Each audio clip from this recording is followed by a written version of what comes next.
Так, ассалам алейкум. Витаю вас, дорогие мои.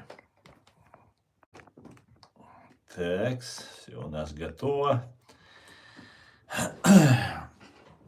Марнаш побыл вдоль Масира. Друзья, всех приветствую. Сегодня у нас 23 февраля 2026 года. С вами снова я, Аслан Арцуев, на канале в YouTube Reality и на канале в TikTok Аслан Арцуев.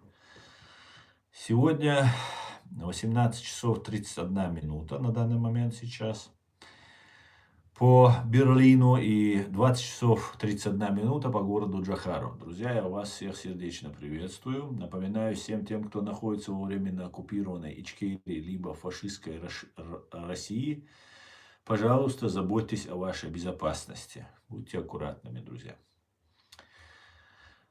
Сегодняшний свой стрим я назвал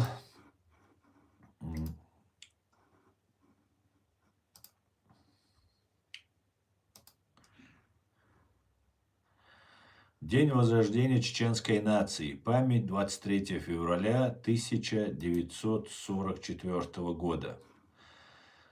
Об этом и многом другом давайте сегодня поговорим. Ну, для начала я вам дам прослушать одно видео. К сожалению, вы его увидеть не можете, но вы его можете услышать. Это выступление Джохара Дудаева, которое произошло 23 февраля 1994 года. То есть буквально за год, в конце года уже Россия широкомасштабно уже вторглась в нашу страну до начала войны. Давайте послушаем Джохара.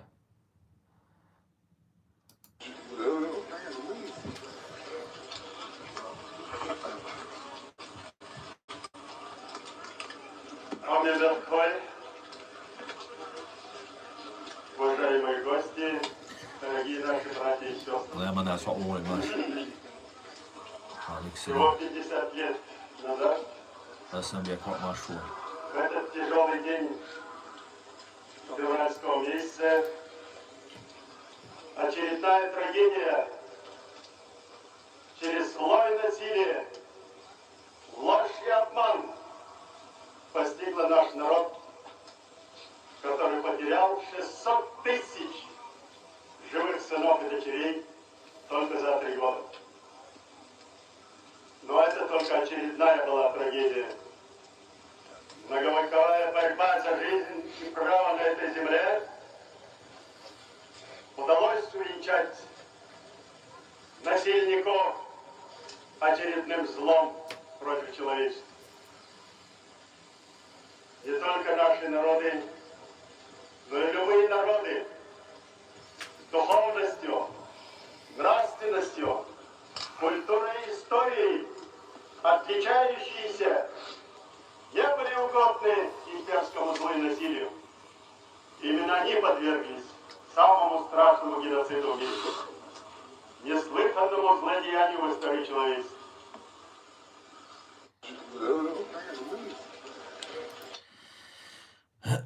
Вот. Через злое насилие, ложь и обман постигла наш народ, который потерял 600 тысяч живых сынов и дочерей только за 3 года. Николай, приветствую. Но это только очередная была трагедия. Многовековая борьба за жизнь и право на этой земле удалось увенчать насильников очередным злом против человечества. Не только наши народы, но и любые народы с духовностью, нравственностью, культурой и историей, отличающиеся, не были угодны имперскому злу и насилию. Именно они подверглись самому страшному геноциду в мире, неслыханному злодеянию в истории человечества. Вот бесчисленной польской армии. Десятки тысяч были залиты в одну яму.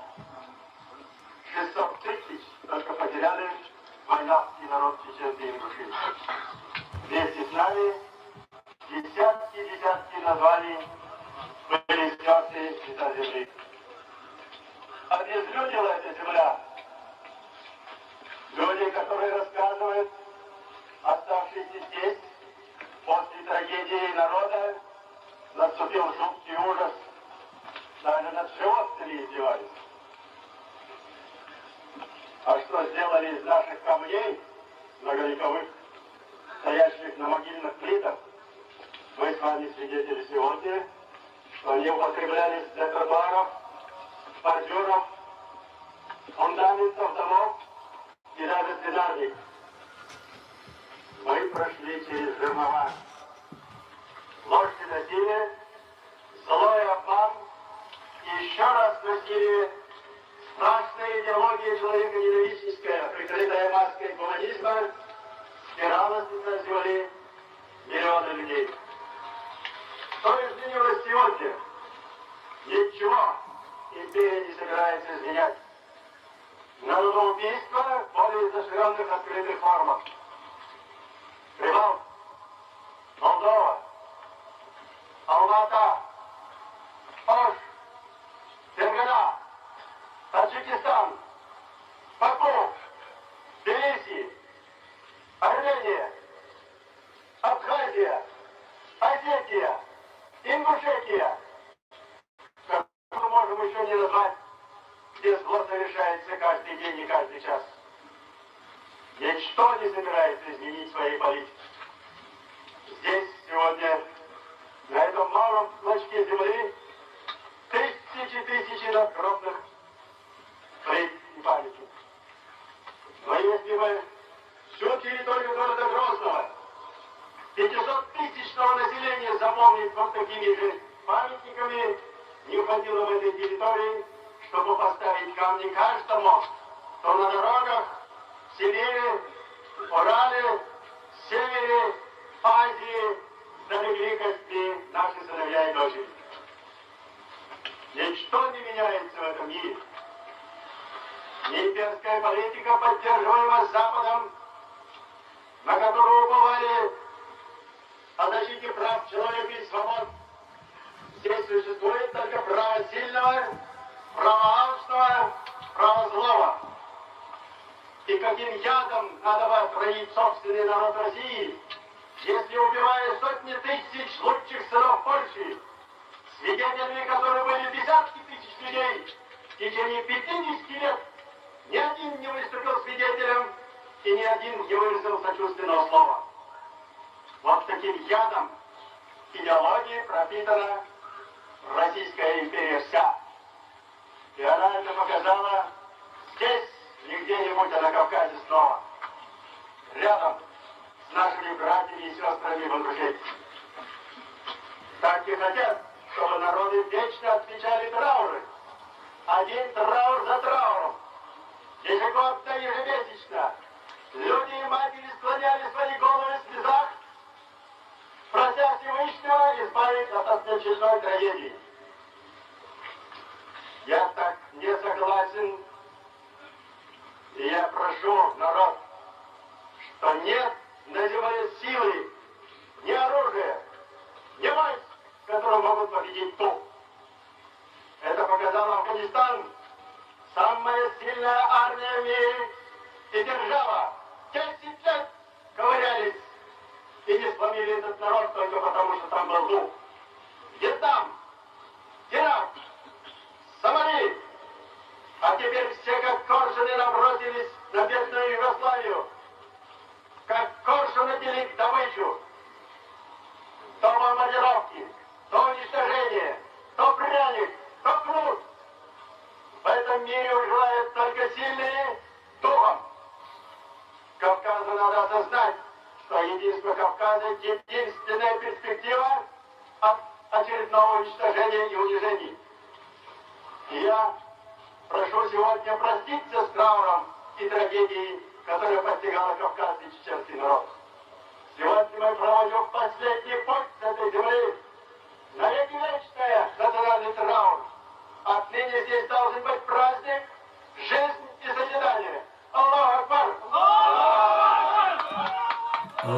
Акбар. Хватит обманывать. Я и сам обманывался. Интервью. Но теперь уже хватит.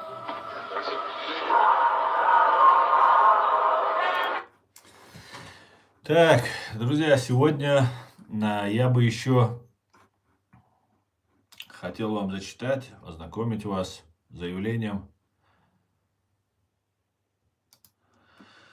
которое сделал наш президиум правительства Чеченской Республики Ичкерия по поводу 82-й годовщины депортации и 32-й годовщины Дня Возрождения чеченского народа. Обращение Президиума правительства Чеченской Республики Ичкерия по случаю 32-й годовщины Дня Возрождения чеченского народа и 82-й годовщины депортации 23 февраля 2026 года. Дорогие соотечественники, братья и уважаемые друзья, 23 февраля 2026 года исполняется 82 года со дня депортации чеченского народа, осуществленной 23 февраля 1944 года властью СССР. В результате сотни тысяч людей были насильственно выселены с исторической родины в Казахстан и Республики Средней Азии. Депортация сопровождалась тяжелыми человеческими потерями и оставила глубокий след в судьбе нашего народа. Советская власть стремилась изгнать наш народ с Кавказа. Главная причина ненависти империи к чеченскому народу заключается в том, что он не мирился с имперской оккупацией, которая веками жил в равноправном обществе без князей и царей. Со времен царской России империя с периодичностью в 40-50 лет проводила так называемые зачистки чеченского общества. Сжигая села и убивая невинных людей, оставшихся высылала в Турцию и арабские страны. Москва совершила депортации и других народов Кавказа и Крыма. В этой имперской системе власти не человек является ценностью, а власть и ее сохранение. В 1994 году, в 50-ю годовщину депортации, первый президент Чеченской Республики Ичкерия Джохар Дудаев объявил 23 февраля Днем Возрождения чеченского народа, который воссоздал по праву свое суверенное государство при развале Советского Союза в декабре 1991 года. Тем самым трагическая дата была переосмыслена как символ исторической памяти, не забывая и трагедии народа. Президиум правительства Чеченской Республики Ичкерия поздравляет всех вас, братья и сестры, уважаемые друзья, с этой знаменательной датой в истории нашего народа. Вспоминая трагедию 1944 года, мы не можем игнорировать и события современности.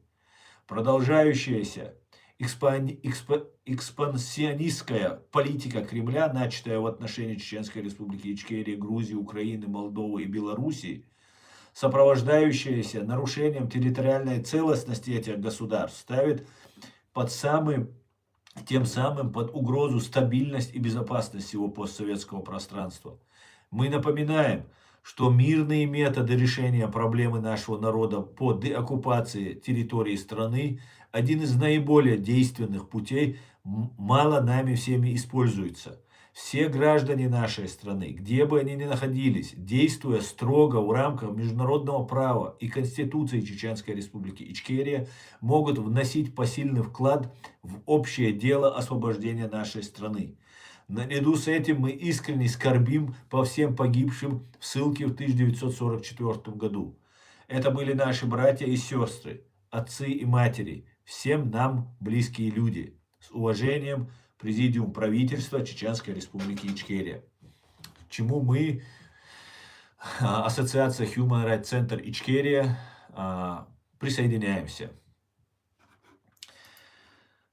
Друзья, поэтому День Возрождения мы будем отмечать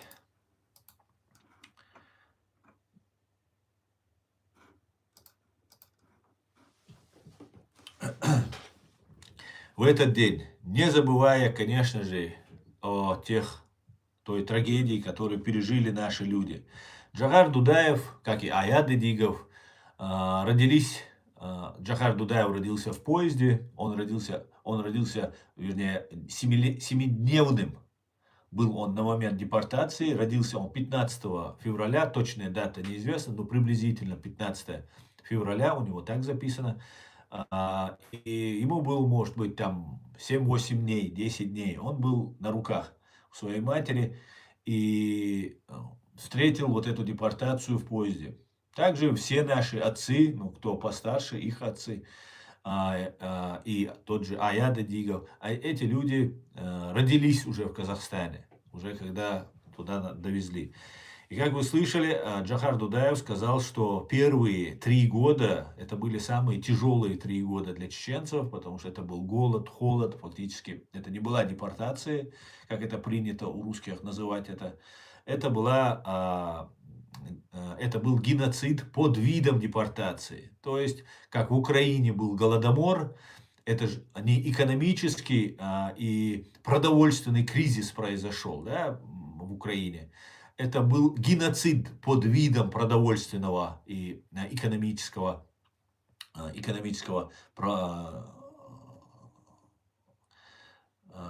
продовольственного кризиса. Хотя это только в Украине происходило, как некоторые говорят еще и в Казахстане, но вот в основном это коснулось только Украины. Она несколько миллионов человек голодной смертью.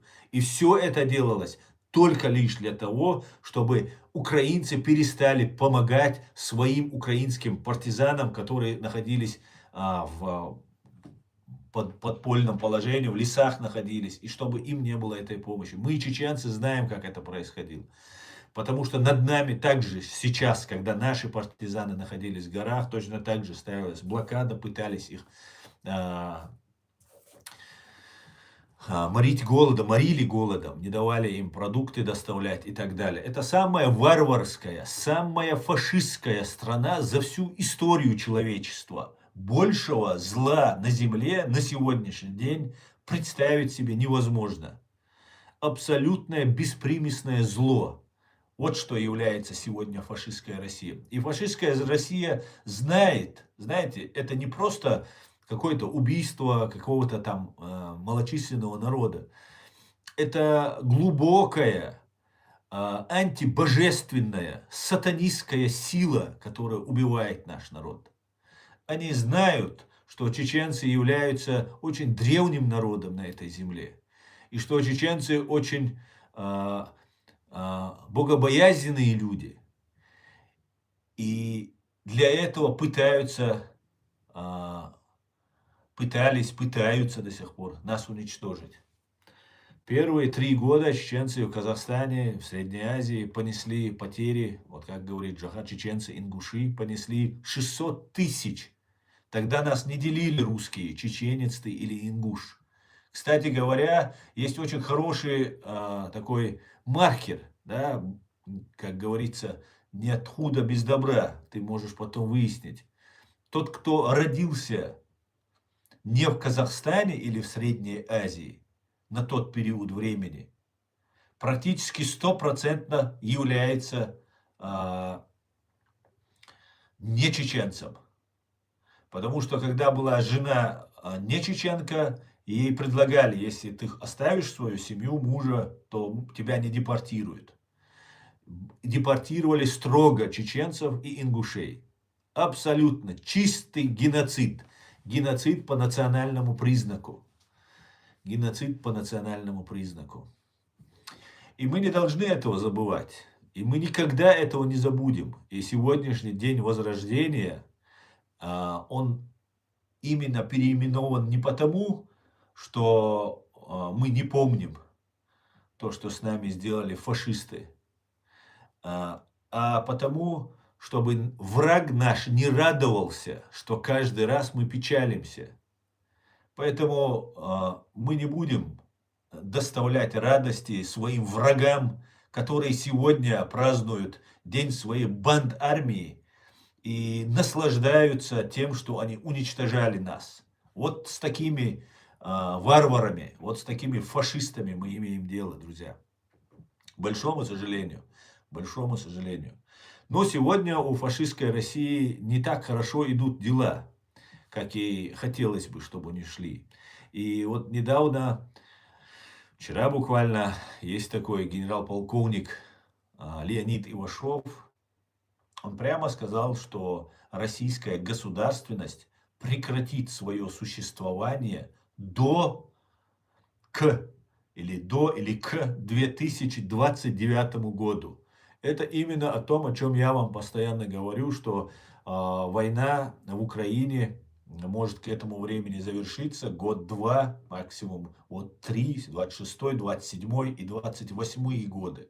Но это будут очень тяжелыми годами для нас, для всех. Это будет очень тяжелыми годами. Монстр, людоед, который сейчас подыхает, он будет еще очень много наносить зла и горя людям вокруг себя. Но никаких шансов у него больше нет. Этот монстр полностью себя вывел за рамки цивилизованного общества. И мне жаль, мне искренне жаль некоторых русских, россиян, которые абсолютно невиновны в этом. Но зло должно быть остановлено. Друзья, я вас всех еще раз поздравляю с этим праздником, Днем Возрождения чеченского народа. И прошу не забывать чтить память всех тех, кто умер в это тяжелое время. Более вероломной, более подлой стратегии геноцида никто не изобретал в истории. Развязав с Гитлером Вторую мировую, совместно с Гитлером Вторую мировую войну в 1939 году, фашистская Россия, поссорившись с фашистской, нацистской на тот момент Германией, поругались и начали между собой воевать. И в 1944 году, когда все мужчины, кто мало-мальски мог в руках держать оружие, был отправлен насильно на фронт, как сейчас они отправляют против Украины наших людей, в это время вероломно, подло, коварно, по-русски, по-ФСБшно-НКВДшному, женщин, детей и стариков в лютый мороз, в самые холодные территории своей фашистской, советской вот этой страны отправили наших людей. Они нас уничтожали. И сейчас продолжают это делать. И сейчас продолжают это делать. Но мы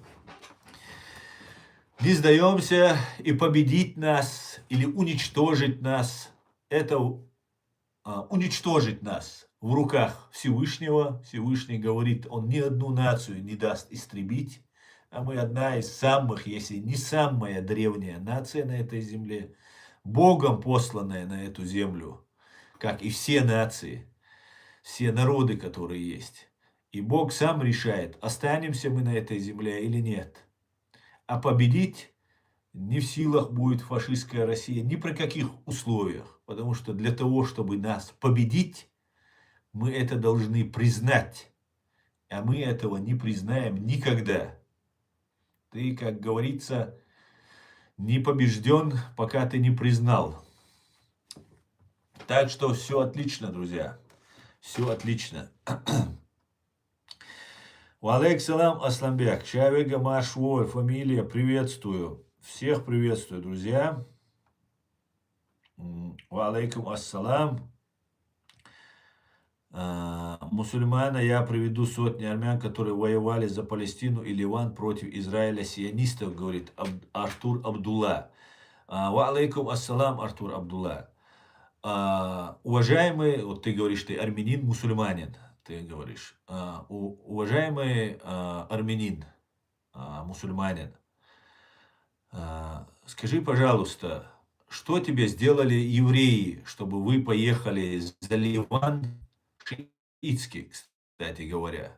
Ты же, наверное, суннит, раз ты такое приветствие пишешь, варахматуллахи, там, абракату.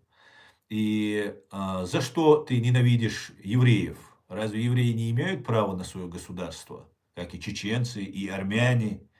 В чем такая у тебя ненависть к евреям? Отдельных евреев ты можешь не любить, если они тебе что-то сделали. Но всю нацию не любить – это фашизм самый настоящий. А мусульманину, настоящему мусульманину, не тем выдуманным экстремистам и фашистам, а настоящему мусульманину непристойно быть фашистом и ксенофобом. Понимаешь, о чем я? В Коране сказано, и одна из самых главных фраз, мы читаем Коран, мы читаем священные книги, и мы автоматически как бы прочитываем и не вдаемся в суть этих слов. Скажите, пожалуйста, если бы иудеи, христиане, мусульмане, которых мы, мусульмане, признаем всех их пророков, посланников, если бы эти люди придерживались бы своей религии, вот эти все три конфессии, могли ли быть между нами войны? Конечно, нет. В Коране самое главное, что первое, что написано, Бисмиллахи рахмани рахим. Во имя Аллаха милостливого и милосердного. То есть милостливые и милосердные – это главные черты, главные признаки нашего Господа Бога. И у христиан, и иудеев также. Так, могли бы мы друг друга убивать или воевать, если мы были бы теми, если мы реально следовали тому, о чем нам говорят наши священные писания. Нет, мы были бы братьями. Мы были бы братьями. Но, к сожалению, люди не такие. И вот человек заходит, какого рожна ты ко мне заходишь и пишешь вот этот свой фашистский комментарий. Тебе негде его написать, как прийти ко мне его написать.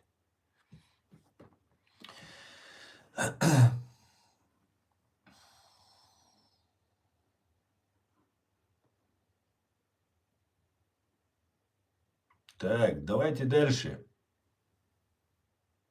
Смотри, Артур, если ты будешь мне тут писать вот этих своих фашистов, которые там что-то сделали Израилю, я тебя забаню к чертовой матери. Понимаешь? К чертовой матери я тебя забаню.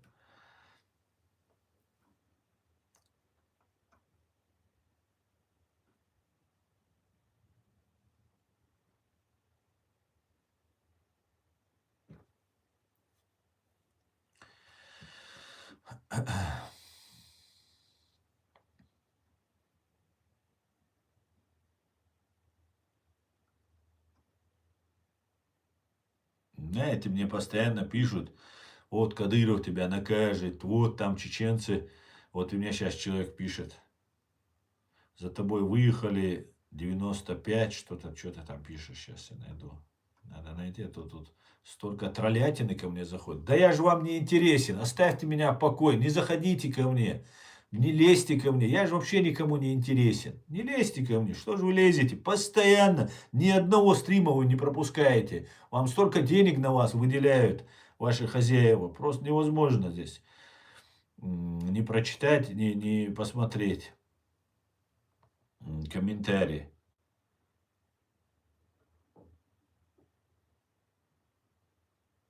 Так, ну вот не могу я найти этот комментарий. Ой. Ну вот, короче говоря, пишет он, не буду его больше искать, пишет он, что за мной выехали. Знаете, я подумал, много раз я об этом говорил, завидую тебе, Неслан. Да, конечно, завидуют, Ламанас. Конечно, правда божественная. Шалом алейхим. Приветствую, давно тебя не было. Конечно, завидуют. Они же знают, что мы говорим правду, и для них правда страшнее пуль. И они понимают, что такой роскоши, как говорить правду, обладают не все. А я вот обладаю. И их это бесит. Но самое интересное, что они уничтожили, уже вот сейчас Джахар рассказывал, 60% тогда уничтожили, 600 тысяч наших людей уничтожили. Затем первая, вторая русско-чеченские войны. Убили около 250 тысяч наших граждан, то есть 25% от наших граждан. Оккупировали, оболгали на весь мир. Абсолютно ровно наоборот представили. Да, чеченцев представили, которые никогда никакой террор, фашизм не приветствуют. Фашисты и террористы представили фашистами и террористами. Убили, да еще раз, около 250 тысяч. Оккупировали всю нашу территорию. И они морально понимают, что они нас не победили. Они не говорят мне: русский Витязь сейчас тебе придет, там тебе настучит. Или мы тебя накажем. Русский Витязь, там, Петя Иванов там и так далее. Они мне говорят про чеченцев. Обратите внимание, друзья. Они знают, что они никогда не будут над нами. Морально, психологически они это понимают. Даже уничтожив нас всех. Ну что еще можно с нами сделать? До единого уничтожить. И все равно, ну нету такого русского витязя, которым бы они нас пугали. Пугают они нас чеченцами. Ой, смешные какие, ой, смешные, да. Давайте я, друзья, перемотаю здесь стрим. Свободу Ичкерии. Спасибо, спасибо. Победу Украине.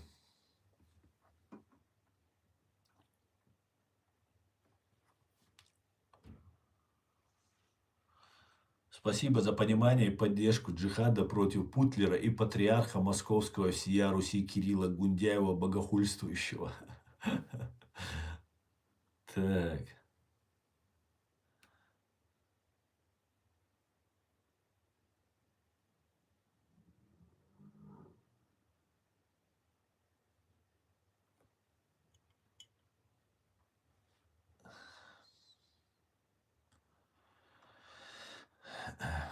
Вот они любят эту тему переключать на Израиль и так далее. Геноцид русских против чеченцев он замечает, говорит. Но это пишет мне Акаев. Акаев у него ник, сейчас я посмотрю у него. Зааб. У него, говорит, мультики, ну, троллятина, просто дешевая троллятина зашла сюда. Ну, у него здесь намаз там избранная, намаз, молитва, да. Ну, короче, троллятина просто. А кого ты мне хочешь сказать, надо мне вспоминать? Геноцид. Это геноцид. Убийство детей, женщин, всего живого. Определенной национальности. Или религии, или еще по какому-то признаку. Определенной группы. Так вот, скажи мне, кого мне вспоминать? Кого мне вспоминать? Мне надо вспоминать палестинцев, которые хотят сделать геноцид евреям? Нет. И я за справедливость выступаю. Если бы ты был бы за справедливость, то ты так бы не писал бы. Ну, ты троллятина, понимаешь? Или ребенок молодой, я не знаю. Может быть, ты ребенок вообще, судя по твоему каналу. Поэтому вот такие вот дела. Все, оставляем еврейско-палестинскую тему. Уже война закончилась, евреи победили. Все нормально. Единственное, что я хотел бы пожелать евреям, чтобы расследование 7 октября было стопроцентным и абсолютно прозрачным и открытым. Если там замешаны российские евреи, если там замешан кто бы там ни был, вот этот же Натаньяху или еще кто-то, должны знать, нету царей над евреями. И никогда не было в полном смысле этого слова. Тем более вот таким вероломным, подлым способом. Если хоть кто-то из евреев, хоть российские евреи, израильские евреи в этом замешаны, они должны получить суровое наказание, как те террористы-ублюдки, которые совершили этот страшный акт геноцида против еврейского народа. И сейчас пытаются все спихнуть на евреев. Эпштейн, оказывается, Моссад и там Израиль, и там и так далее, и так далее. Да, я полагаю, что, может быть, связан был и с Моссадом Эпштейн. Но в первую очередь Эпштейн, я думаю, был связан с той спецслужбой, которой страны гражданином он является. И сейчас все валить на евреев, это такая очень удобная такая позиция. А евреи должны в этом смысле тоже понимать, что сейчас свалят все на вас и будут говорить, да вот все это от евреев. И если будет возрождение не Римской республики, а Римской империи, то очень плохая аналогия высматривается. Самый страшный геноцид евреи получили в первый раз от Римской империи, а не от Римской республики. Поэтому будем молиться на то, чтобы республикой, которая изначально ее отцы-основатели ее создавали именно такой, а не Римской империей, которая очень много, хотя и была построена на законах Божьих, Римская республика, которая потом стала Римской империей, вела себя очень кроваво, к большому сожалению, как и все империи.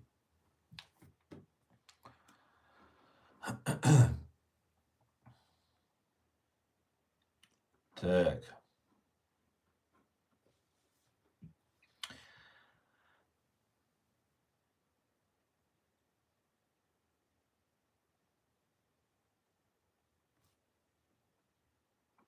Так.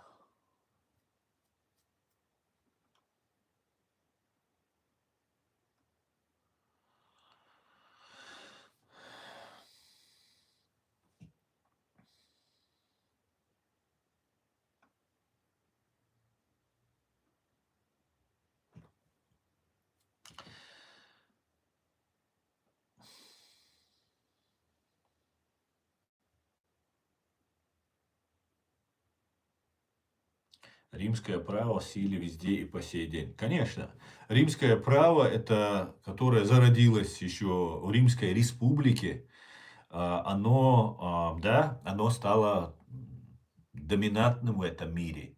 И римское право, Римская республика, и Юний Брут, известный как Брут, человек, который строил на законах Божьих Римскую республику. И у него это удалось. Да, это не значит, что, вот, например, Мухаммад, мир ему и благословение, он строил на законе Божьих, вокруг себя организовывал общество. Так вот, в исламе, в мусульманстве только 3 халифа считаются праведными, а после этого там такой же бардак, как и в многих других империях. Не говорим уже о поздних империях, когда все свои семья, братья уничтожались просто. Это было и в Османской империи, это было и в Римской империи. Кстати говоря, когда установили Римскую республику, Юний Брут, они тогда не убивали друг друга, братьев, сестер, чтобы завоевать власть. Власть была разделена уже между людьми, и были такие сдержки и противовесы, чтобы можно было, чтобы нельзя было узурпировать власть одному человеку или одной семье. И это заслуга Юни Брута и Валерия Пано Пикколо, по-моему, любимца народа. А потом, конечно, все пошло наперекосяк.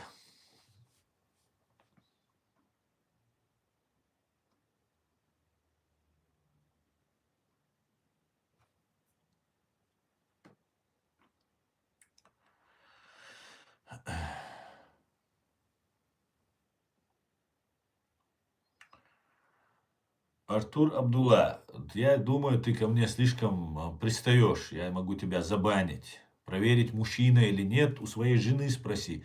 Она тебе скажет. Она меня хорошо знает.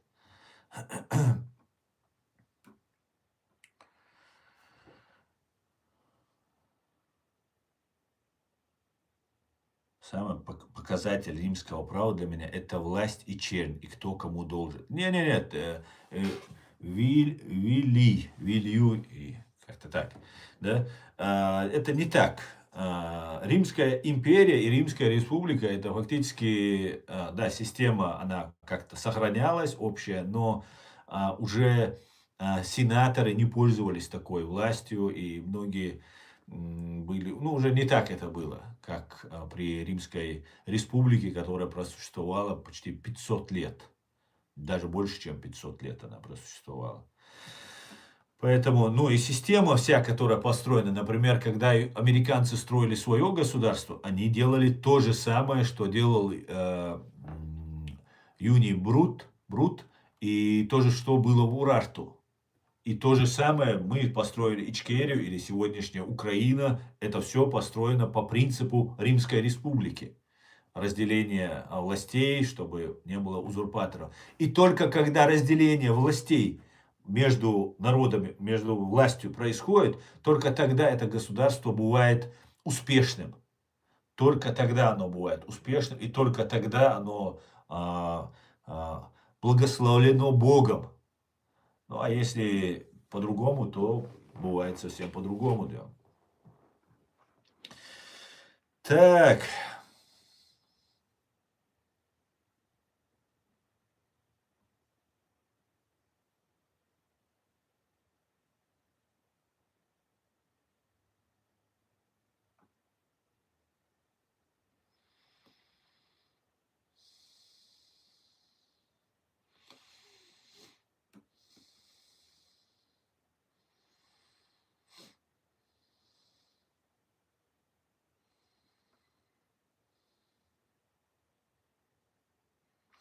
Заслужил ли Иран трендюли, который получил летом от Израиля, а скоро получит от США? Я, знаете, за то, как вы уже, наверное, поняли из предыдущего моего сейчас диалога, чтобы власть принадлежала народу. Власть, принадлежащая народу, это власть Бога, от Бога. А то, что там установлен какой-то диктаторский, религиозно-фанатический, такой, фашистский режим, меня это не устраивает. С другой стороны, это решение за иранским народом. За иранским народом. И для меня, как чеченца, где моя страна находится на Кавказе, недалеко от Ирана, эти события могут оказаться нехорошими для нас. Хотя это может вылиться и в что-то хорошее. Все зависит от того, кто американцы сейчас у власти. Республиканцы, которые поддерживают или привержены идеям Юния Брута, либо это приверженцы Римской империи. Если туда придет Римская империя, в психологическом, мировоззренческом понимании этого, то ничего хорошего чеченцам ждать не приходится. И от Римской империи вообще не придется ни евреям, потому что первое, что сделала Римская империя, это как они уничтожили евреев, да, и Иудею, и Самарию. И это очень страшное преступление совершено было римлянами. Поэтому у меня пока нет на это вопроса. Конечно, решать сегодня в современном праве, это решать иранскому народу, как быть. Я взял для себя вот такую установку, что я не буду подливать масло в огонь и не буду поддерживать начало войны против Ирана. Но я за то, чтобы иранский народ был свободен. Вот моя позиция по этому вопросу. Ни вправо, ни влево, как кто-то хотел бы меня пристегивать. Нет, я не готов к этому. И у меня есть свое видение на каждый вопрос. Этим я отличаюсь, потому что я независим.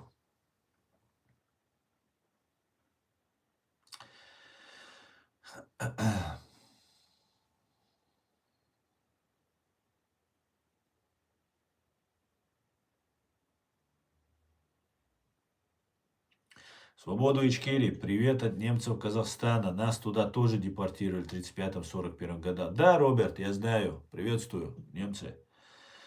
Сегодня Германия моя вторая родина. Сегодня Германия моя вторая родина. И то, что для нас сделали немцы сегодня, французы что сделали, все европейские страны, которые приняли чеченских беженцев, мы никогда этого не забудем. И вы, и ваши потомки узнают, что мы не забудем. Это не просто слова. Мы будем верными сынами и верными патриотами этих стран. Каждый, кто находится. Это я вам говорю, это такая природа чеченца. Он не может быть плохо к тому, кто сделал ему хорошо. Особенно в это тяжелейшее время, когда фашистская русня нас истребляла. Спасибо, спасибо вам всем, всем, кто нам помог. Лично от меня, Германии, спасибо. И немцам, которые были очень добры ко мне. Даже просто так, ни за что.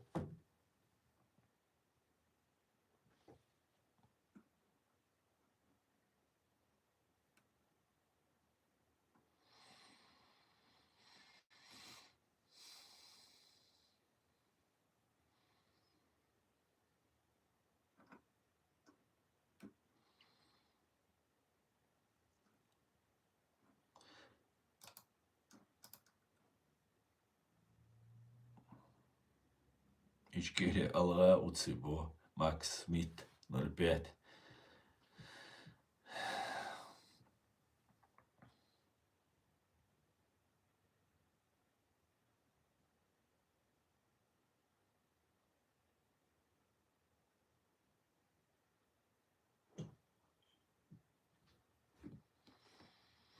России не будет, а чеченцы и ингуши будут.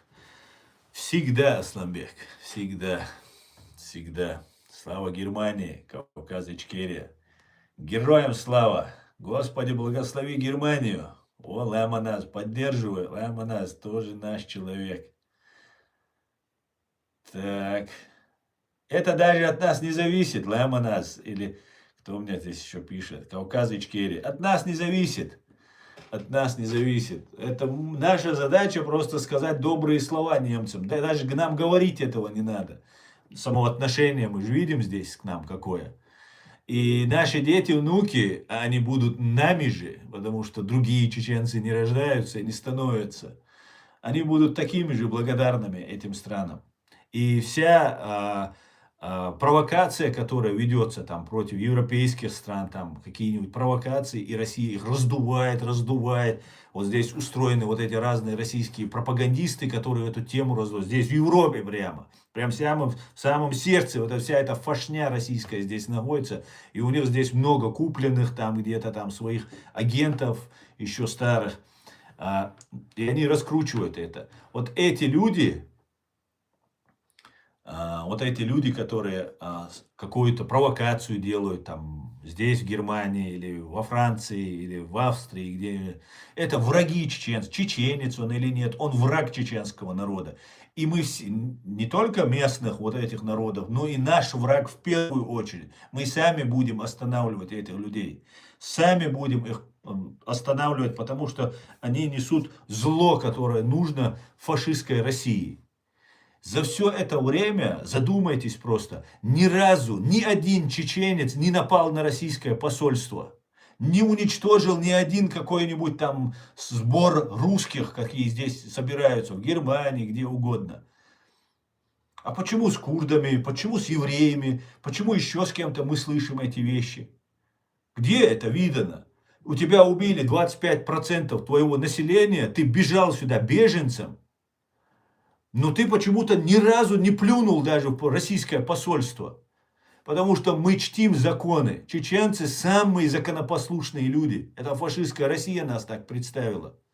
Нету ни одной отрасли направления преступности, где чеченцы лидируют. Здесь наркотики продавать, квартиры грабить, там, еще что-то делать. Да, кто-то криминалом где-то занимается. Бесспорно. И они чаще всего связаны или прямо, или опосредственно связанные с российскими вот этими разными дельцами, которые им темы подкидывают. И их очень-очень мало. Сами немецкие власти это говорят. Нет такого преступления, где чеченцы вот выделяются. Вот они вот в этом направлении работают. Я не буду сейчас называть национальности, которые наркотиками занимаются, другими вещами. Массово причем занимаются. Потому что мы чтим законы, поэтому мы, не потому что мы боимся Россию или не можем там какую-то ерунду против них сделать. Вообще не проблема. Но мы не будем этого делать, потому что мы уважаем, чтим законы, которые нас приняли. И никогда свою проблему не будем на шею, на плечи немцам, французам ее навязывать. Но если нас кто-то нашего 18-летнего, 15-летнего берет в разработку и 3 года ведет его, прогоняя ему мозги, продувая его мозги, и потом он совершает или пытается совершить что-то против там, курдов, евреев, немцев, французов, еще кого-то, тогда возникает у меня вопрос, а как это так? Как так получается? Вот у нас в прошлом году была попытка нападения на израильское посольство. 18-летний пацан, вообще ребенок, он вообще не понимает, что происходит. Вообще на уровень, который у меня был 18 лет, я понимаю, что я вообще ничего не понимал. Зато я был уверен, у меня было много гормон и много было дерзости что-то делать.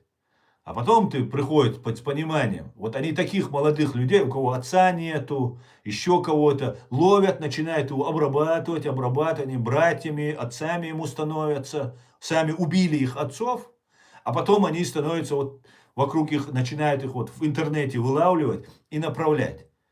Этого задерживают, вот этого чеченца немцы вычислили, а 2 человека успели уехать. Один русский, один непонятно кто.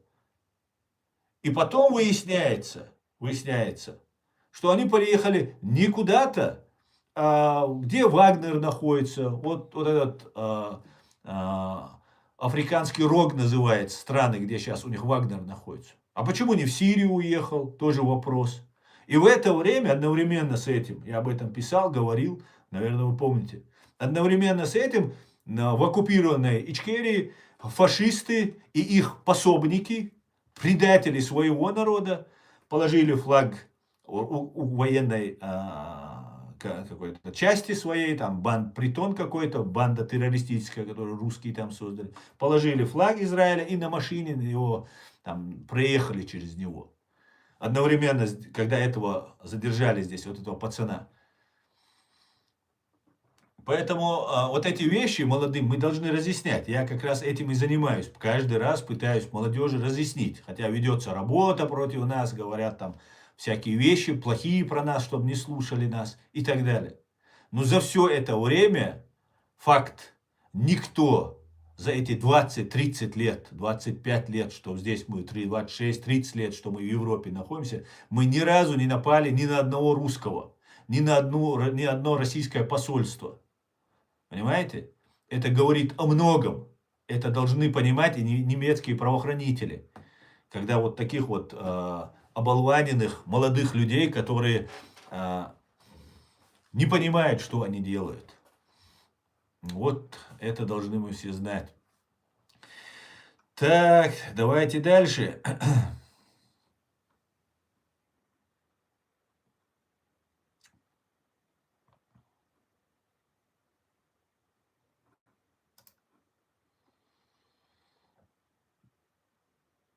Алейкум Мавидин. Слава Украине, свободу Ичкерии. Алла, Азербайджан. Да здравствует Азербайджан, Мавидин.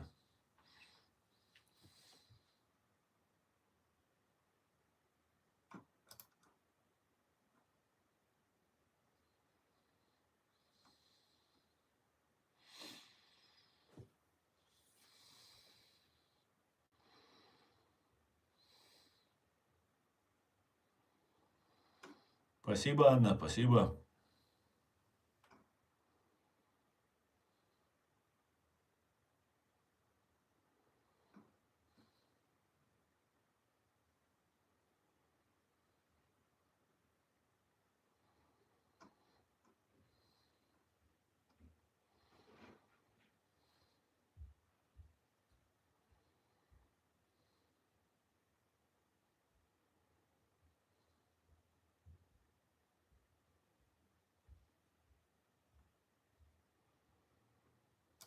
Вот, смотрите, брат мусульманин, армянский брат мусульманин пишет мне. Будь ты проклят, весь твой род, я тебе смерти не желаю, сыт маленько, подсыкает маленько, да?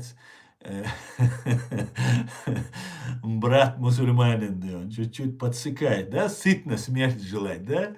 Найдем ведь, а? Найдем ведь. желаю в муках, чтобы сам просил о смерти у Бога. Будь ты проклят, говорит. Я заряжаюсь такими комментариями. Еще давай, давай, боже. Сыкун, жители Израиля, оказывается, еще и сыкун. Извиняюсь. Просто смешно немножко, да.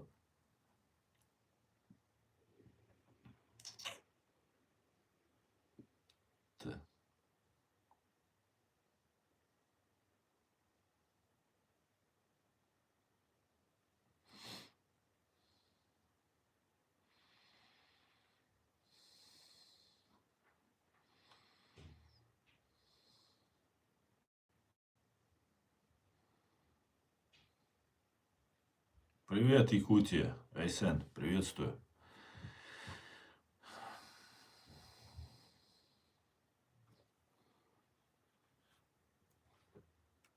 Как держать пост Германии? Легко. Ну, на самом деле, не трудно. 5:40, 5:46 сегодня, по-моему, мы покушали. Не трудно. Кстати, поздравляю всех с наступившим, еще раз поздравляю с наступившим Рамаданом. Держите пост, друзья. Это богоугодное дело и очень полезное для здоровья дело.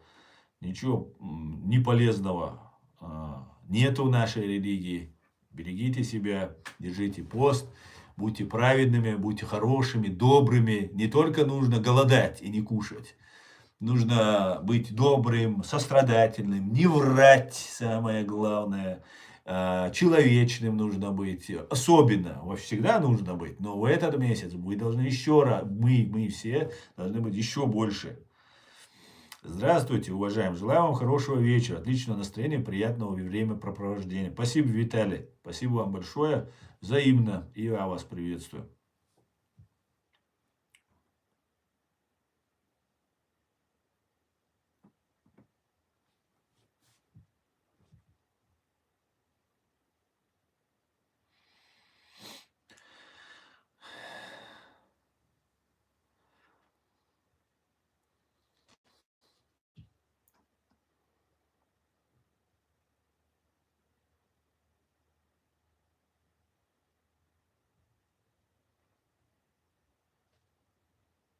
Даже мертвых чеченцев Россия не оставляет в покое, переименовав день трагедии в праздник. Ну, они специально это сделали, это день трагедии. И они, знаешь, у них день победы должен был быть еще над Украиной произойти. Понимаешь? У них должен был над Украиной произойти. И 23 февраля они празднуют геноцид чеченского народа. 24 февраля они празднуют день победы над Украиной. Украинцы все разбежались, там где-то там по горам, по лесам, там кто-то прячется. Это великий русский воин пришел. Смотрите, падайте ниц перед нами. Не шмогла. Что-то пошло не так. Что же такое случилось? Вах, вах, вах, как нехорошо.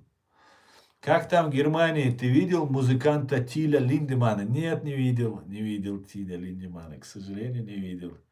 Добрый вечер. Анка, приветствую. Дякую. Тода раба. Тода раба. Спасибо, спасибо. Хватит, Анка, хватит.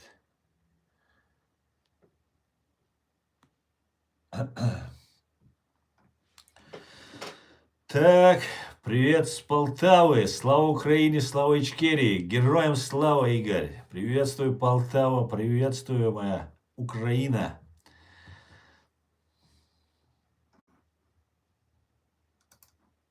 Так. Валейк салам, Рико. Валейк салам. Арман, валейк салам. Айга, салам всем чеченам из Казахстана. Алга, Казахстан.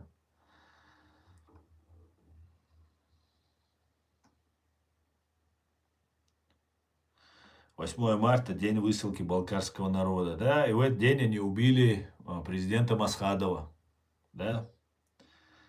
Они под праздники, надо же. Отпраздновать, бухать нужно. Да. Вот. Sometime nog hier het schon. Otzel, way adamash tsachich, we desha tzadish, we khulak desh bol negan. Cent i boal bün gerzadwellen.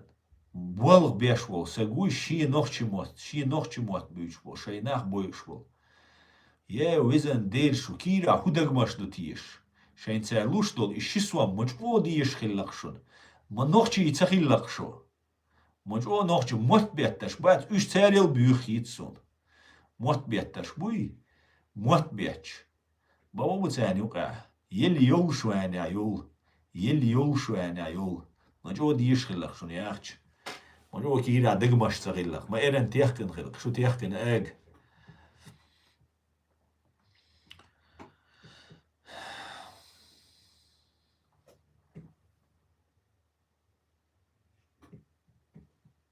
Тебе не стрёмно на языке победителей говорить? Слушай, Вестерн Сибирия, Западная Сибирия, да, ты у нас. Чё бы ты по-английски-то себе написал, Вестерн? По-русски, по-нашенски написал бы уже, русский там, туда-сюда. Слушай, мне не стрёмно. Я знаешь, что подумал? Вы русские, ваша империя, вы много зла принесли, и на самом деле, много страданий вы людям принесли. Но, опять же, везучие вы люди. Я, чеченец, говорю на вашем языке. Представь, вам повезло, что чеченцы говорят на вашем языке. Такую честь мы вам оказываем. Вашему искусственному языку оказываем такую честь. Но нам он пока нужен для того, чтобы мы должны были общаться. Так сложилось исторически. Поэтому все нормально. Не волновайся, да, не волновайся. Не волновайся. Dik är det bon dik. Dik är vad är det där?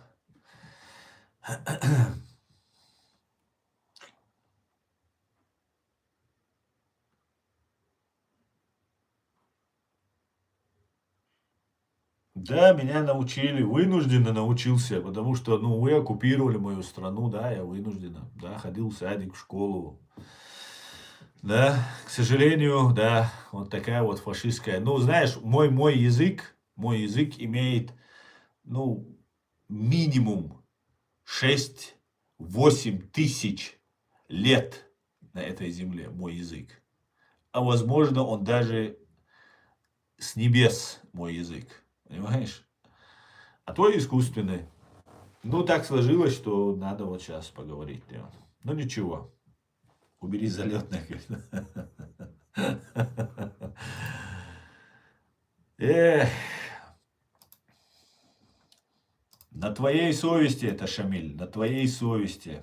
Сегодняшний расстрел троллятины, ликвидации, уничтожение троллятины на твоей совести. Шамиль, запомни это. И ходи с этим всю свою жизнь теперь. Приветствую тебя. Кстати говоря.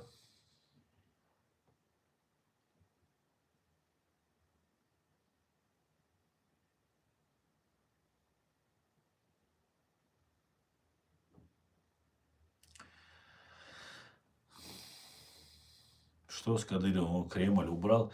Да не убрал его ни Кремль, не убрал. И не собирается его убирать Кремль. Это пропаганда на украинских всех вот этих русскоязычных каналах. Несет какую-то непонятную пургу.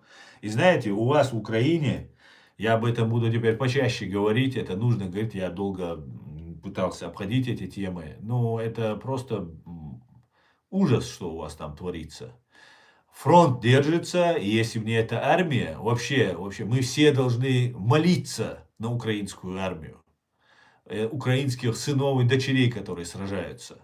Мы должны за них просить Бога, каждый в своих молитвах, днем и ночью.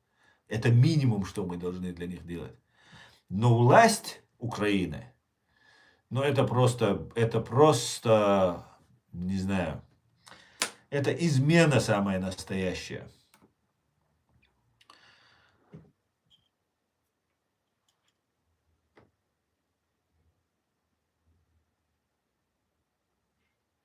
Да здравствует цивилизованный союз автохтонных народов Кавказа. Нохчи, присоединяйтесь. Вы один из копителей опор Кавказа. Спасибо, Рико. А что это за такой цивилизационный союз автохтонных народов Кавказа? Разъясни мне. Сейчас мы куда-нибудь вступим, а потом окажется, это как помнишь, у нас был такой конгресс народов Кавказа, что ли, что-то такое, помнишь, против Грузии, когда в Абхазии война началась, вот они призывали на войну, всех там поднимали, такие суперпатриоты еще советское время, с советских времен были. А потом оказалось гибня просто, галимая, КГБшная просто все оказалось. И до сих пор эта гибня без стыда и совести продолжает свое вещать. Поэтому мы должны знать, мы должны опираться на авторитетов, уважаемых, проверенных, верных людей. Поэтому что-то новое для нас это необъяснимо, непонятно и подозрительно. А вот у нас был план такой. Кавказский дом он называется. Объединиться с Грузией, с Азербайджаном, с Арменией. Ну, Азербайджан, по-моему, тоже туда входил. И Армения тоже, по-моему, я об этом говорил. Кавказский дом. Я за то, чтобы мы объединились. Да, мы кавказцы, армяне, азербайджанцы, слава богу, сейчас помирились. Хотя бы, по крайней мере, это долго, конечно, будет еще оставаться в сердцах людей некоторых, но мы должны это переступить через это. Понимаете? Переступить. И мы за. Но только не под какой-то лозунг какой-нибудь, все, собираемся, побежали. Нет, мы уже это уже проходили миллион раз. Больше мы попадаться не будем. Но у нас есть авторитеты, у армян есть авторитеты, у грузин есть. Мы их всех знаем, азербайджанцев есть. Мы хотим вместе единый союз. Только за. Я только за. Для меня нету разницы. Я изучаю сейчас очень тесно вопрос. Армяне, азербайджанцы, вот наши кавказские, которые к нам ближе к Кавказу живут.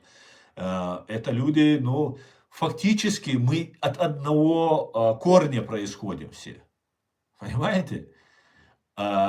И это мы не можем сбрасывать со счетов. Да, конечно, когда был геноцид чеченского народа, нам нужна была помощь всех. Но ее, к сожалению, мы не увидели. Сейчас ситуация у нас не намного лучше, хотя массового уничтожения пока нет, но нас на войну отправляют и уничтожают. И было бы хорошо, если бы в Армении, например, в Армении есть правозащитные российские организации. Знаете, российские организации, правозащитные в том числе, вообще человек любой с российским паспортом, занимающийся правозащитой, он у меня вызывает подозрение. Потому что нету там свободных, независимых правозащитников, практически нету.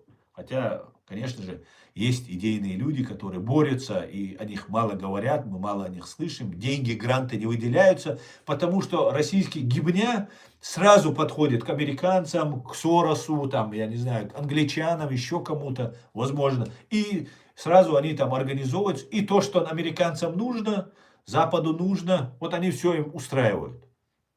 В этом смысле. Вот, например, в Армении сейчас, в прошлом году, была убита девушка, чеченка, которую из семьи забрали, которую там с мужем у нее семейные ссоры, конфликты были, и ее туда вывезли, предоставили ей возможность туда-сюда, потом приехали за ней два убийцы, мужчина, женщина, и убили ее.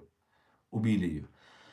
Такой хай подняли. Все вот эти фашистские, российские пропагандисты в Европе подняли хай убийства чести.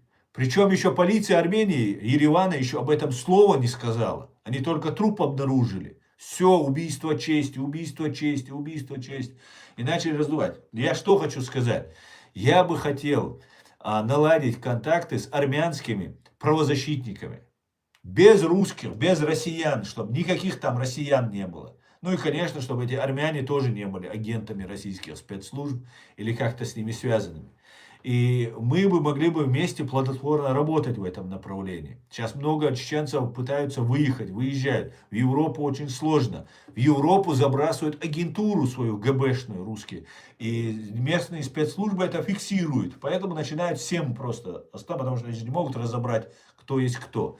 А я бы смог бы разбираться, ну, если хотя бы там кто-то выезжает, где-то как-то помочь. Поэтому я готов на своем уровне, на своем правозащитном уровне, я не политик, я правозащитник. И на своем уровне я готов. И эти отношения наши, события сейчас изменятся. Россия перестанет существовать. Генерал Ивашов, который говорил, что как только война в Украине начнется, России широкомасштабно, когда Путин собирался зайти в Украину, то он сказал, это катастрофа, это конец России. И он вошел, это катастрофа, это конец. И сейчас он говорит, к 29 году Россия перестанет существовать. Как цивилизация, русская, российская цивилизация, она уже, говорит он, прекратила существовать. Не знаю, правда, о какой цивилизации он говорит. Сейчас Ивашов начал говорить, что мы должны быть очень добрыми, человечными, мировоззрение у нас должно быть доброе и так далее. Я не знаю, где этот генерал-полковник Леонид Ивашов был, когда уничтожался чеченский народ. Почему тогда не было вот этой человечности, доброты у Леонида Ивашова? Я ее так и не увидел, не услышал ни от Леонида, ни от кого-либо другого. Но Россия перестает существовать. И на нашем Кавказе, уважаемые армяне, азербайджанцы, чеченцы и все остальные, у нас будут колоссальные изменения. Колоссальные. Да, может быть сейчас война в Иране, и потом будет какое-то время нестабильность. Но потом изменения будут происходить, на мой взгляд, по предпосылкам, которые мы видим, будут происходить очень колоссальные изменения. И нам, войнахам, нужно быть вместе, потому что мы очень древние, так сказать, жильцы этого Кавказа. И нам нужно быть вместе. Ну, посмотрим, что из этого выйдет. Сможем ли мы договориться? Являемся мы ли теми мудрыми кавказцами, как мы любим себя называть? Или окажемся в руках марионетками и инструментами, которыми нами будут управлять? Посмотрим. Вот так я ответил на твой вопрос. Долго, правда, но развернуто.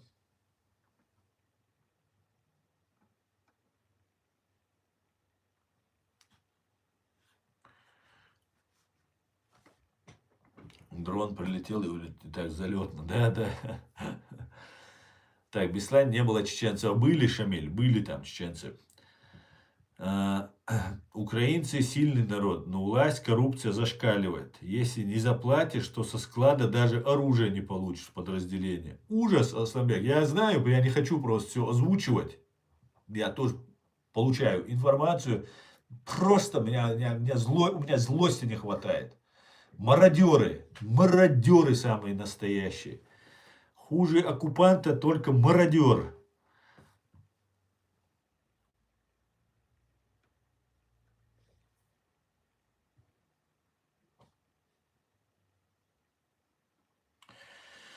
Деньги с энергетики проворовали, теперь русские бьют по энергетике. По ракетам «Фламинго» деньги проворовали, и русские ударили по этим цехам. Странно как-то. Где воруют, то там и бьют.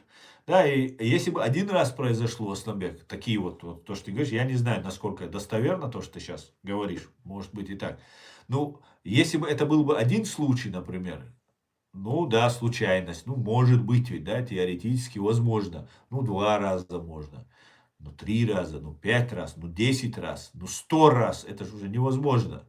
Ну, сколько вот просто откровенных просто саботажа, откровенных просто антиукраинских действий предпринимается. А про коррупцию я вообще молчу.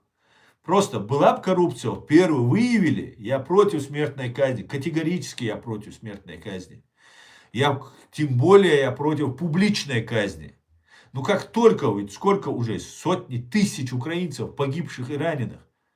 Вывели бы этих коррупционеров на площадь Незалежности, где люди погибали, чтобы добыть эту независимость, чтобы вот эти ублюдки деньги воровали, что ли, они гибли. Вот для этого, получается, все гибнут, чтобы какой-то ублюдок взял себе там, смог купить себе особняк какой-то. Вот расстреляли бы таких. Вот тогда бы был бы порядок. Посмотрим. Нужно наказывать по военному времени. Я полностью согласен. Я категорически, еще раз заявляю, против смертной казни. Вообще публичной, тем более, это вообще такие вещи. Но сейчас я бы не стал бы их осуждать, кто бы так сделал. Спасибо, Анка, спасибо вам. Так.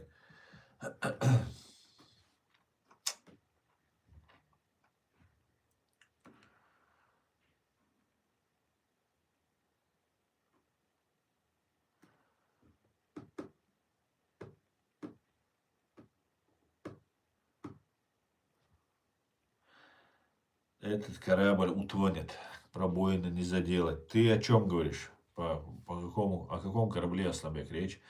В Украине, как и в Ичкерии, идет предательство. Скоро, да, уже сейчас идет охота на солидарных националистов, а также военных героев их семей. Именно так, Шамиль, они делали в отношении наших героев, наших лидеров, которые на войне появляются, без сомнения, сразу люди тянутся к таким людям, организовываются вокруг них.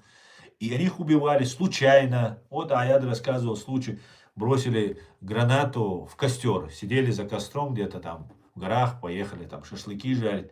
Граната убила там 4 или 6 человек. Ехал один на машине, врезался, авария, погиб. Ну, может, случайно. Но когда такие лидеры у нас погибают, сидят между собой, общаются, случайно пистолет выстрелил. Случайно там, нечаянно. Такое тоже бывает. Но когда таких случаев, война заканчивается, таких случаев у тебя там 10, ну что-то уже трудно поверить, что это случайность. Деньги с энергетикой проводят так. Привет из Тюри. Да, Украина уже выиграла войну, сохранила независимость, а земли вернет со временем. Да, Павел, я думаю, со временем это будет ближайшие год, два, три, Украина все вернет полностью, потому что Россия как государство перестанет существовать. Все дело, знаете, в чем? Дело в русских. Как бы это ни кажется странным, дело в русских, которые воюют. За что они воюют? Ну можно же осознать, елки-палки, можно же просто элементарно 2 плюс 2. Это же так просто. Невероятно. Невероятно. Деньги, деньги, деньги. Вот им бабки нужны. За бабки братом будут называть, что угодно делать будут.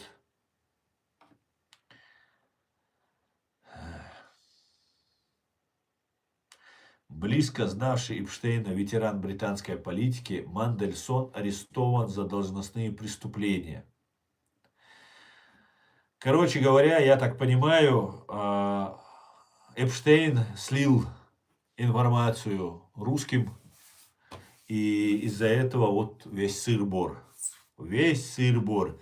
Видимо, на правах гипотезы, я ничего не утверждаю, на правах гипотезы, был какой-то чувак, который решал вещи личного характера для разных богатых, политиков там, и других третьих, десятых людей.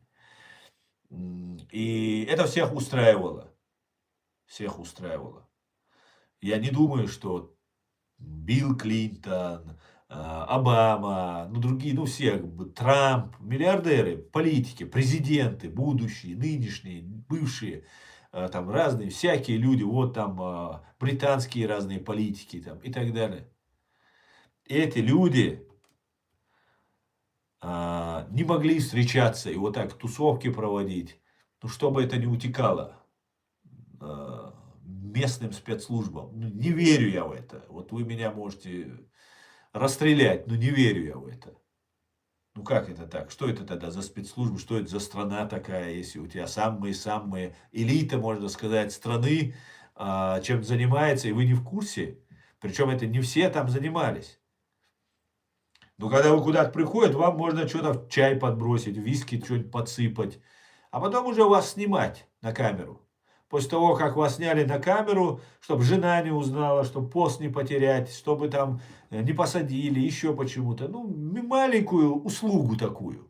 Маленькую услугу. Вот я вам приведу пример. Это с 90-х годов идет. Например, демократическим путем избранный президент европейской страны Джохар Дудаев, который надеялся на Запад, на Америку, на Европу, верил, что принципы, которые декларируются, они реально притворяются в жизнь на Западе. Был убит вероломно, подло, когда разговаривал с Константином Боровым по телефону. В этот день, 21 апреля 1996 года, Билл Клинтон находился в Москве. И любимая тема, чтобы ни о чем поболтать, это ядерное разоружение. Типа, это самое главное. Это когда все проблемы надо проигнорировать, наплевать на права человека, на все остальное. Мы говорим про ядерное сдерживание. Павшая, стоящая на коленях Россия, какую угрозу может она представлять? Приезжает Билл Клинтон, в этот день, 21 апреля 1996 года, убивают Джохара Дудаева, который говорит с Константином Боровым по телефону дольше, чем обычно. Задерживает, видимо, его Константин Натаныч по телефончику. И Клинтон не произносит ни одного слова про убийство европейского президента демократического государства, европейского, который верил американцам. Ни одно слово американский президент не произносит. А сегодня мы узнаем, что на Билла Клинтона и его жену есть компромат у Эпштейна. И вот прослеживается логическая цепочка. Значит, был на крючке. Просто ему же не говорят «убей Дудаева». Американцы его не убивали. Американцы никогда этого не сделали. У них не было мотива это делать. Им было бы выгодней, чтобы был Дудаев, и он продолжал. И на территории Америки есть люди и силы Римской республики, то есть основ самого американского государства, которые нас поддерживали и поддерживают по сей день. Но есть силы, которые не поддерживают, которые там заинтересованы в чем-то. И ничего Билл Клинтон не произносит. Ну что он такого сделал? Он же не убил Дудаева, он ничего не сделал. Он просто промолчал на эту тему. А как потом это представилось? Представилось российской пропагандой, что американцы убили президента Джохара Дудаева. И ФСБшный Кавказ-центр вместе со своим Маулади Удуговым, который первыми в 21 веке нападет на кафиров, избежал Турцию. А может быть он в России, там пластическая операция и так далее. Ахмед Закаев и Маулади Удуга. Два человека, которые призывали к священному джихаду против неверных, против кафиров, христиан и всех остальных. Это всем известный факт. Понимаете? И в это время Кавказ-центр нам рассказывает, что стоят американцы за этим. Смотрите, как они жонглируют людьми, судьбами. Просто логическая цепочка. И Билл Клинтон промолчал. Все, ничего не было. Вот он находится в России, и он промолчал. Убили президента европейской страны. То есть его сделали фактически косвенным соучастником. Америку сделали. Билл Клинтон пришел, ушел. Америку сделали. То же самое было с Мари Ле Пен. Когда Мари Ле Пен прилетела в Москву, в этот день в Наурском районе в 2016 году, по-моему, или в 2017 году, убивают 6 чеченцев, которые якобы пытались напасть на Росгвардию, там, на базу. Абсолютная ложь. Не пытались. Их заранее задержали, пытали, убили, казнили там, как будто они совершили нападение. И все, Мари Ле Пен, все думают, Мари Ле Пен, значит, вместе с Путиным заодно. То есть, когда Путин убивает чеченцев, приглашает европейских лидеров и легитимизирует свое убийство. Мари Ле Пен десна целуется, Клинтон десна целуется с Путиным и с Ельциным. И получается, значит, вы такие же для обычного обывателя. И в этот момент российская пропаганда, Кавказ-центр и другие начинают рассказывать о том, что это американцы и русские вместе сделали. Фальшивые фотография закидывается, как будто фальшиво сделанная фотография, что это как будто американская ракета там летит, Дудаев смотрит на камеру, голова больше, нестандартно больше, чем это. Причем засечь эту ракету он не мог физически, она сверхзвуковая. Она прилетела, после только ее падения ты только узнаешь, что она прилетела. И чеченец, который живет в Америке, которого зовут Тамерлан, который болеет душой за свой чеченский народ и там за дагестанский народ, У него мама дагестанка, отец чеченец, как говорят. Едет в Дагестан, его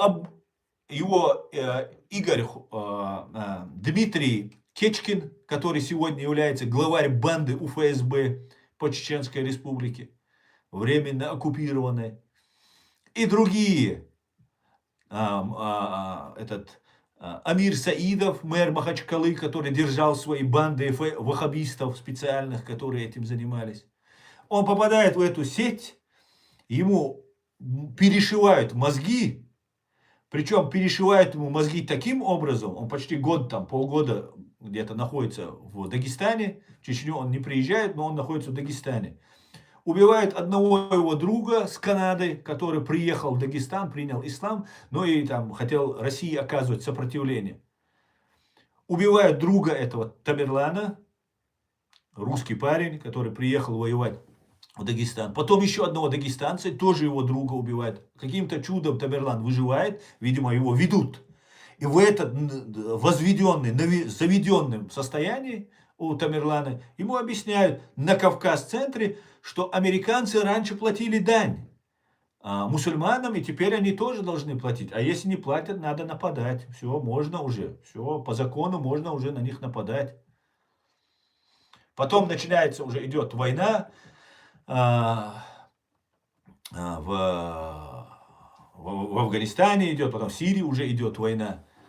И давайте мы громко сделаем. Ты уезжай в Америку. Я представляю, как там разговор шел, Тамерлан. Ты уезжай в Америку. Они обучили его эти бомбы делать. Дагестанские огни, была такая группировка, которая обучала, ну все, наверное, обучали, ну, производству вот этих самодельных взрывных устройств. Он уезжает туда и совершает террористический акт. Кто виноват? Виноват ли в этом Клинтон? Виноват ли в этом Эпштейн, который тогда допустили? Виноват ли? Косвенно, я считаю, виноват. Виноват. Ну, вот такие вот вещи происходят. И эти вещи нужно говорить. Это не нравится, никому это не нравится. Но это нужно говорить. Во имя убитых людей в Бостоне, во имя чеченского народа, мы должны говорить эту правду. Чтобы знали. А теперь все вешают на евреев. Во всем евреи виноваты. Причем не один Эпштейн виноват, все евреи теперь виноваты. Нормально так. Нормально получается. Ну и пока евреи сами не разберутся внутри себя, внутри своего Израиля. Подождите, почему 7 октября происходит геноцид еврейского народа, а Нетаньяху заявляет, что у него старые дружеские отношения с Путиным? Если у него такие старые дружеские отношения с Нетаньяху у Путина, то почему Путин не предупредил своего старого друга, что будут нападения? Путин не знал или не мог знать об этом? А если он знал об этом, то если он не предупредил, и убили 1200 человек, женщин, детей, мужчин, всех подряд, животных, так кто за это должен отвечать? А сейчас российские евреи вообще про русских ничего не говорят. У них все мусульмане виноваты. Понимаете? И не только у некоторых российских. И некоторые другие начинают говорить, все мусульмане виноваты. Подождите. Я не виноват. Мне евреи звонили и говорили: Аслан, спасибо тебе. Мы тебе не забудем, ни чеченцам, ни тебе не забудем. Мы будем благодарны. Вот сейчас все стабилизируется и так далее. Спасибо, что ты нас поддержал. Я не виноват в этом. Мой чеченский народ в этом не виноват. Мы мусульмане практически все. А сидят фашисты там, разбрасывают, все мусульмане виноваты. И ни слова про Россию, ни слова про друга Нетаньяху Путина. Почему так? Где это? Подождите. Вы за что? Вы за убитых 1200 евреев хотите спросить? Или же просто свою ненависть к другой религии? И почему это не... Я допускаю, что она есть, это нормально. Когда тебя хотят уничтожить, как арабы Палестины хотят уничтожить всех евреев. Вот такие вот интересные вещи складываются. И у евреев положение не лучше, чем в Украине, я вам скажу, если так посудить. Я имею в виду в военном плане и в политическом плане, если это разделять. И евреям нужно разобраться в этом вопросе. Я понимаю, что все это неоднозначно, но нужно 7 октября расследование, 11 сентября нужно провести от 2001 года американцам открытое расследование. Евреям нужно, израильтянам нужно провести открытое расследование 7 октября. В противном случае это не божественное государство, не построено по принципам божественным, как их строили изначально, какими они были изначально. А это уже какие-то авантюристы от политики, какие-то пройдохи и кровавые убийцы управляют нами. Меня это не устраивает. Меня это не устраивает категорически. Так, давайте почитаем ваши комментарии. Друзья.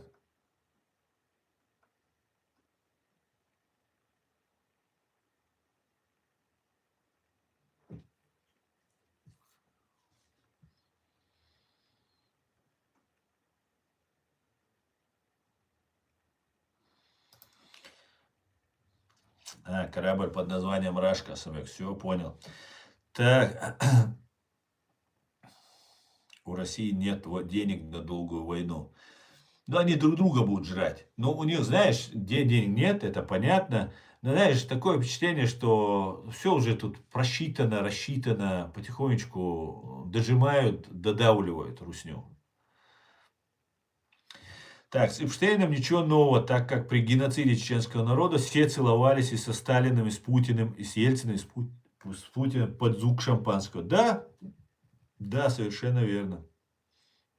Константин Натанович сказал, что не говорил с Джохаром. Я видел это видео. Костик наврал. Нет, он сказал, говорил. Но он сказал, что, возможно, он не в момент с ним разговаривал, после он с кем-то еще Джохар говорил. Возможно, так. Но, не знаю, там надо еще со свидетелями поговорить на эту тему. Есть свидетели. Алла Дудаева, живая свидетель этому. Просто она могла не знать, она в стороне стояла, там, но обсуждение-то было, наверное, после этого. Он позвонил, говорят, ну, не буду сейчас придумывать, там, потом опять перезвонил, может быть, было этого, не было, не знаю. Но я слышал, что дольше обычного разговаривал с Константином Натановичем.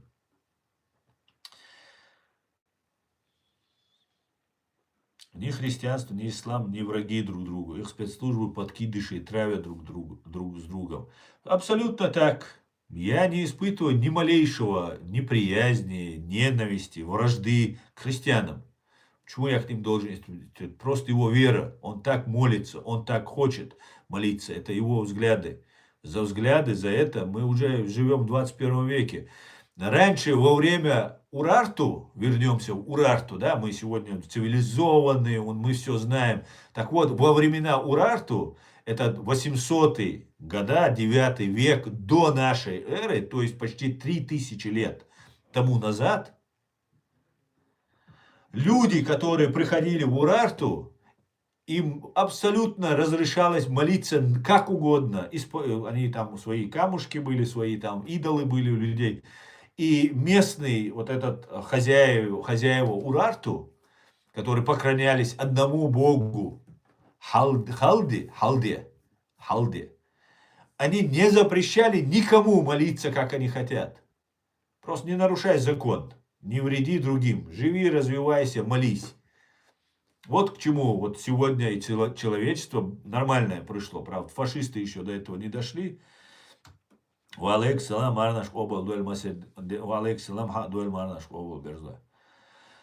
Аслан, как вы думаете, президент Дудаев Абхазии поддерживать будет объединение Кавказа, когда империя зла России развалится?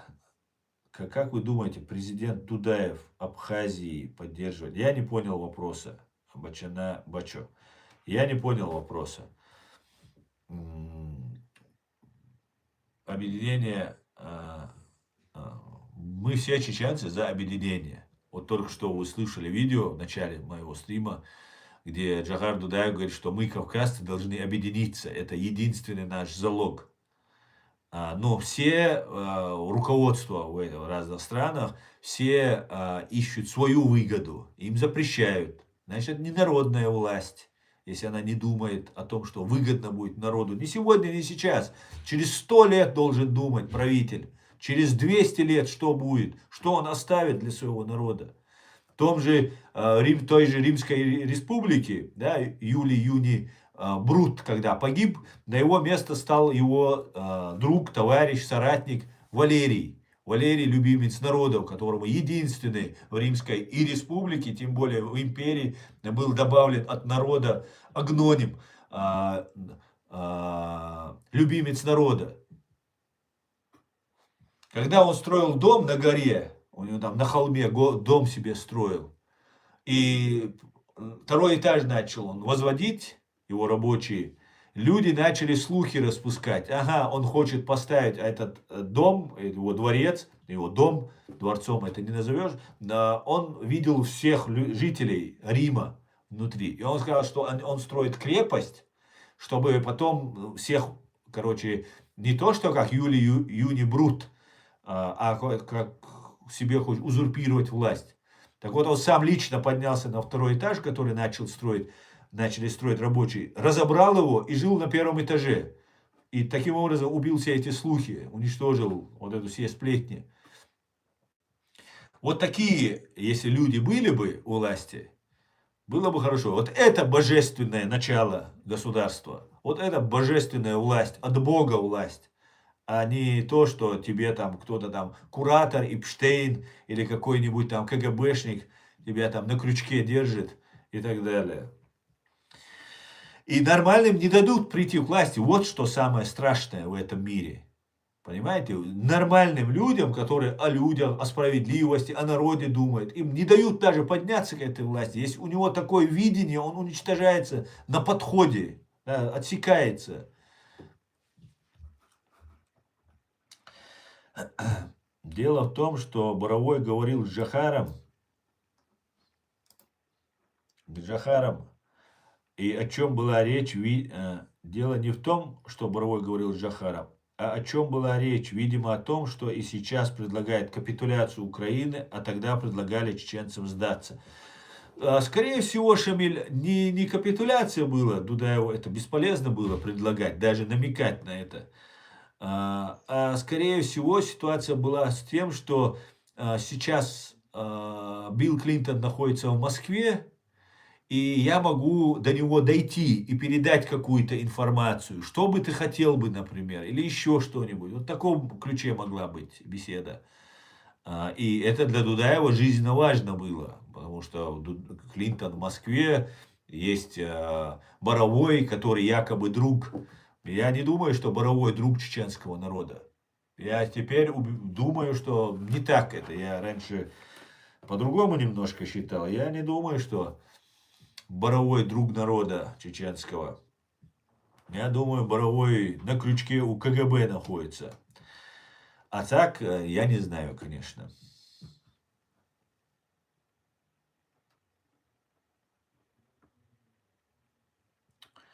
А что вы знаете о событиях в Мексике?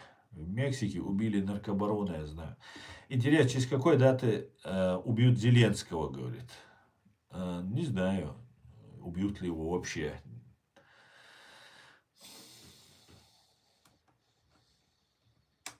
Лидеры Ичкерии не были богаты, в отличие от других.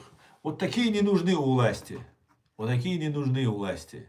Нужно, чтобы система была коррумпирована, и чтобы можно было управлять этими людьми. Вот в чем беда. Беда, Дион. Но, как говорится, мы предполагаем, а Бог располагает.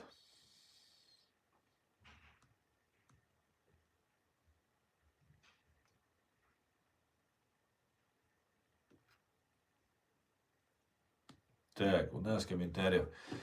ТикТок нет больше. Так, друзья, я на этом свой сегодняшний стрим закончу. Завтра на чеченском языке, с Аядом на чеченском и на русском, заходите. С Аядом и Диговым мы проведем стрим. Это будет в 19 часов по Брюсселю, по европейскому времени. Всего самого хорошего вам. Спасибо. Спасибо, что смотрите и поддерживаете. Распространяйте ссылку, если для вас безопасно. Наши видео распространяйте, друзья. Против нас ведется работа уже на протяжении, наверное, 2-3 месяцев. Мой канал YouTube подвергается постоянной атаке. Отписываются каждый день стабильного, потихонечку, капелькой за капель, что, видимо, YouTube не догадался. Потихонечку они отписывают, как раньше много они не отписывают, потихонечку отписывают. И ведется эта работа. Ну, поэтому вы распространяйте, друзья, и не дайте победить лжи, абсолютному беспримесному злу, правду. Не дайте нас победить. Все будет Ичкерия, ночи амдин ду Ичкерия Юлщу. Слава Украине! Адикюэль марш оль, все будет Ичкерия. Адикюэль марш оль, бюстер оль масера. Мара наш обал дуэль.